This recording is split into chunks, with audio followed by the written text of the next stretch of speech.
안녕하세요. 책바구니입니다.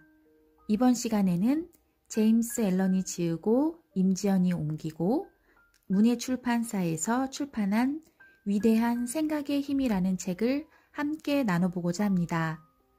이 책의 주된 내용은 자신의 생각이 자신의 운명을 결정한다 라는 것인데요.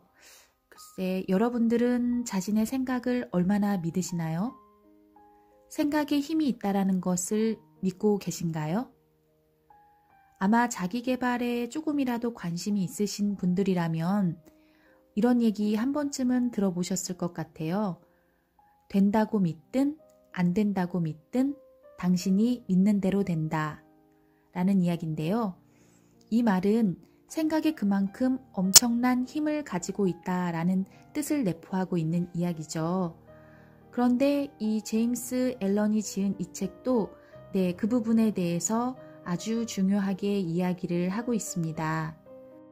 자기 내면에 존재하는 생각의 법칙을 발견해야만 자기 자신의 현명한 주인이 될 수 있다라고 이야기하고요. 단순한 것 같지만 절대 단순하지 않은 생각의 힘에 대해서 이야기하면서 자신의 생각이 자신의 미래와 운명을 좌지우지한다라는 것을 간과하지 말아야 한다고 강조하고 있습니다. 저자인 제임스 앨런은 20세기의 문학계의 기인으로 불릴 정도로 전 세계적으로 몇백만 부의 판매고를 올린 베스트셀러 작가인데요. 사실 그에 대해서 알려진 것은 영국의 레스터에서 태어났다라는 것 외에는 별로 알려진 게 없다고 합니다. 아버지의 파산과 죽음으로 어린 나이에 가족의 생계를 떠맡아야 했었는데 톨스토이의 영향을 받아서 사색과 삶에 대해서 추구하기 시작하면서 이렇게 유명한 베스트셀러 작가가 될 수가 있었던 거죠. 그런데 불현듯 48살 아주 젊은 나이에 갑작스런 죽음을 맞아서 세상을 떴습니다. 이번에 소개해드릴 위대한 생각의 힘은 1902년 약 1세기 전에 쓰여진 책인데요. 아직까지도 전 세계적으로 독자가 늘고 있고 많은 이들의 사랑을 받고 있는 책입니다. 그러면 저자가 위대한 생각의 힘을 쓰면서 전하고 싶었던 메시지를 시작으로 이 책으로 들어가 보도록 하겠습니다. 이 작은 책은 나의 오랜 사색과 체험의 결과다. 나는 이 책이 예부터 빈번히 이야기되어 온 생각의 힘에 관한 완벽한 해설서라 주장할 생각은 없다. 내가 위대한 생각의 힘을 통해 말하고 싶은 건 단순한 설명이 아니라 내 생각을 드러내는 것이며 사람들을 자극해 그들 스스로의 힘으로 내가 곧 나의 창조자란 사실을 깨닫게 하고자 한다. 제임스 앨런. 사람의 인격은 자기 마음에 품은 생각을 담게 마련이라는 말은 사람이란 존재 전체뿐만 아니라 삶의 모든 조건과 상황을 포괄하는 넓은 의미를 갖는다. 문자 그대로 사람이란 스스로의 생각과 같으며 인격이란 자신의 생각을 모두 더한 것이다. 식물이 씨앗 없이는 생겨날 수 없으며 씨앗에서부터 싹을 틔우듯이 인간의 모든 행위는 생각에 보이지 않는 씨앗 없이는 밖으로 표출될 수 없다. 의도적인 행동뿐만 아니라 무의식적이고 우발적인 행동 역시 생각에서 비롯된다. 행동은 생각에 꽂히며 기쁨과 고통은 그 열매다. 그러므로 사람은 밭을 어떻게 가느냐에 따라 달콤한 과일을 수확할 수도 있고 쓴 과일을 수확할 수도 있다. 마음속에 품은 생각이 형상을 갖춰 세워지면 그것이 바로 지금 우리의 모습. 마음속에 사악한 생각이 가득하다면 달구지가 소 뒤를 따르듯 고통이 그대를 따르리라. 그대가 순결한 마음으로 참고 견딘다면 늘 뒤를 따르는 그림자처럼 기쁨이 그대를 따르리라. 인간은 자연 섭리대로 성장하는 존재이지 잔재주로 만들어진 창조물이 아니다. 가시적인 물질 세계에서와 마찬가지로 원인과 결과는 생각이라는 보이지 않는 영역에서도 어김없이 분명하게 존재한다. 신을 닮은 숭고한 인격은 하늘의 은총으로 또는 우연히 얻어지는 것이 아니라 옳은 생각만을 하려는 꾸준한 노력이 낳은 자연스러운 결과, 즉 숭고한 생각을 오랫동안 소중히 간직해온 대가다. 마찬가지로 천박하고 야만스러운 인격은 비열한 생각을 계속해서 마음속에 품어온 끝에 나타난다. 자기 운명의 주인은 바로 자신이다. 사람을 성공시키거나 파멸시키는 것은 다름 아닌 그 자신이다. 생각이라는 무기고에서 우울함과 무기력과 불화 같은 무기를 만들어 자신을 파멸시킬 수도 있고 환희와 활력과 평화가 넘치는 천국 같은 집을 지을 도구를 만들 수도 있다. 올바른 생각을 선택하여 진실로 행함으로써 인간은 신과 같은 완벽한 경지에 오를 수 있다. 반대로 생각을 함부로 하거나 악용하면 짐승 이하의 존재로 전락하고 만다. 이 양극단 사이에 온갖 등급의 인격이 있으며 인격을 창조하고 소유하는 것은 바로 자신이다. 영혼에 관한 모든 아름다운 진실 중에서도 인간이 자기 생각의 주인이자 인격 형성의 주체이며 상황과 주위 환경과 운명을 만들어 나가는 존재라는 사실보다도 더 기쁘고 보람된 것은 없다. 이는 신의 숭고한 약속이며 비밀이다.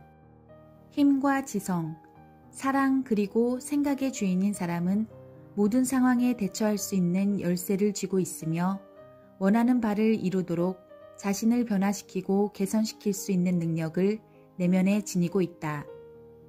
시리에 빠져 나약하게 있을 때조차도 사람은 언제나 자기 자신의 주인이다. 하지만 나약함과 타락에 젖어 있다면 그는 자신의 집안을 잘못 다스리는 어리석은 주인이다. 자신이 처한 상황을 곰곰이 생각해보고 자기 존재의 기반이 되는 원리를 부지런히 찾기 시작할 때 비로소 그는 자신의 에너지를 지성과 연결시켜 보람있는 목적을 이루기 위해 생각을 부릴 수 있는 현명한 주인이 된다.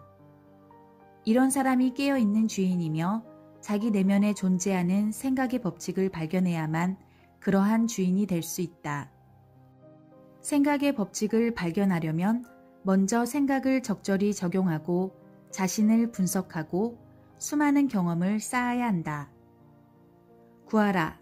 그러면 찾을 것이니.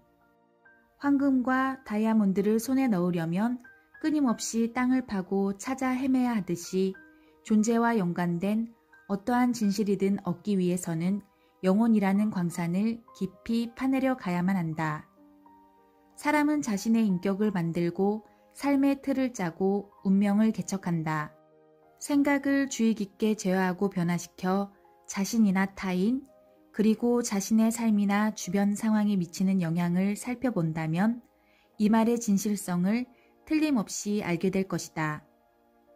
이것은 끈질긴 실천을 통해 원인과 결과를 연결해보고 사소하기 짝이 없는 일상조차에서도 자신이 깨달음과 지혜와 능력의 존재라는 지식을 얻기 위한 수단으로 연구하고 활용함으로써 증명된다. 바로 이런 맥락에서 구하라. 그러면 찾을 것이요. 두드려라. 그러면 열리리라 라는 법칙만큼 절대적인 것은 없다. 지속적인 인내와 실천만이 지식의 전당으로 들어가는 문을 열 수 있다. 생각이 상황에 미치는 영향.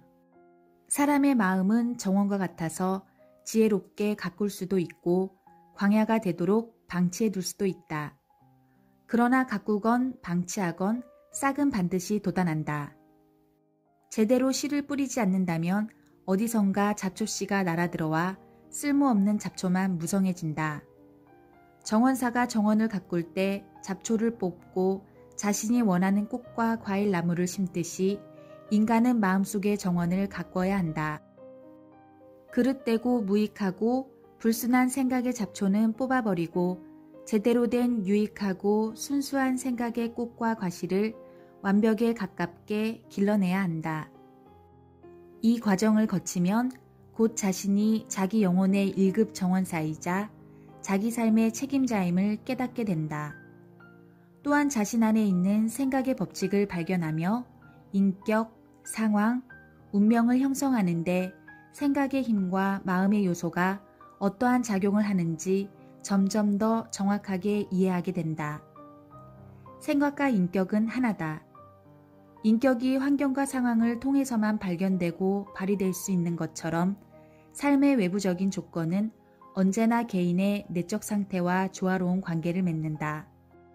이것은 어떠한 때에든 인간의 상황이 전체 인격을 가리킨다는 의미가 아니다. 다만 이러한 상황들이 사람 안에 필수 불가결한 생각, 요소들과 아주 밀접하게 연관되어 있어 자신의 발달에 반드시 필요하다는 의미다. 모든 사람은 존재의 법칙에 의해 현재의 자리를 차지한다. 인격을 형성하게 한 생각이 그 사람을 그 자리로 인도한 것이다. 인생의 결말에 우연히 끼어들 여지는 없다. 모든 것이 오차가 있을 수 없는 법칙의 결과다. 이것은 자신의 처지에 불만을 느끼는 사람이나 만족하는 사람 모두에게 해당된다. 상황은 생각에서 나온다. 계속해서 발전하고 진화하는 존재로서 사람은 자신이 성장할 수 있는 곳에 있게 된다. 그리고 그 상황 안에서 영적인 교훈을 얻음에 따라 점차 다른 상황으로 들어가게 된다.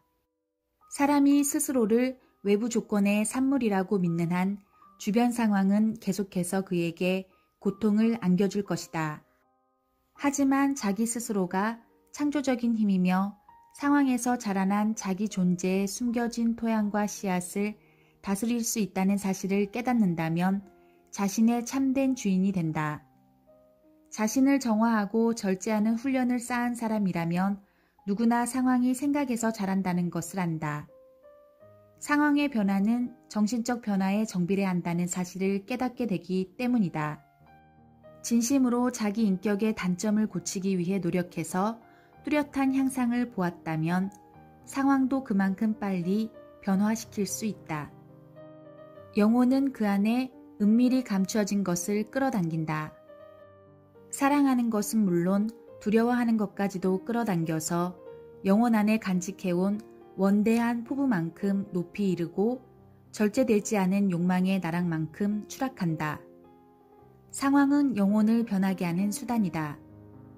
마음속에 뿌린 생각의 씨앗은 뿌리를 내리는 곧 행동이라는 꽃을 피우며 기회와 상황이라는 열매를 맺는다.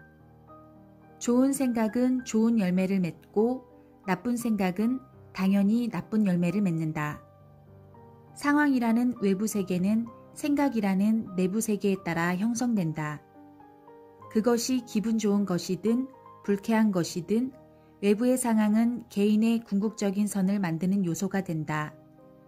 자신의 열매를 거두는 자로서 사람은 고난과 축복 모두에서 교훈을 얻는다. 네, 오늘 소개할 본문은 여기까지로 하겠습니다. 지금까지 읽은 내용 중에서 제가 한 번 더 짚고 넘어가고 싶은 부분은 생각과 인격은 하나다라는 그 부분인데요. 평소에 우리가 가지고 있는 생각들이 그 인격을 만들어가고 그 인격대로 어떠한 상황에 직면했을 때 그 처리하는 방법들이 좀 달라지는 것을 많이 볼 수 있습니다. 같은 상황에서 되게 난처한 일을 겪었을 때 어떤 사람은 차분하게 일을 처리할 수 있고요. 또 어떤 사람은 굉장히 폭력적이거나 아니면 막 분노를 일으키시는 분들이 있으시잖아요. 상황은 같은데 그 내면에서 가지고 있는 생각이 어떠냐에 따라서 그것이 이제 겉으로 표출되는 것들이라고 볼 수 있는데요. 그 사람의 생각, 평소에 가지고 있는 생각이 인격을 만들고 그 인격이 삶을 완성해 간다라는 것에 저는 좀 많이 크게 공감을 하고 있습니다. 우리가 자기 자신의 내면을 먼저 다스릴 수 있어야지만 어떠한 상황에서도 유연하게 대처를 할 수 있기 때문에 평소에 내가 가지고 있는 생각이 어떤 쪽에 초점을 맞추고 있는지를 먼저 곰곰이 살펴본다라면 생각의 힘을 하나씩 발견해 나갈 수 있을 거라고 저는 생각합니다. 오늘 리뷰가 도움이 되셨기를 바라고요. 좋은 내용으로 다시 돌아오도록 하겠습니다. 감사합니다.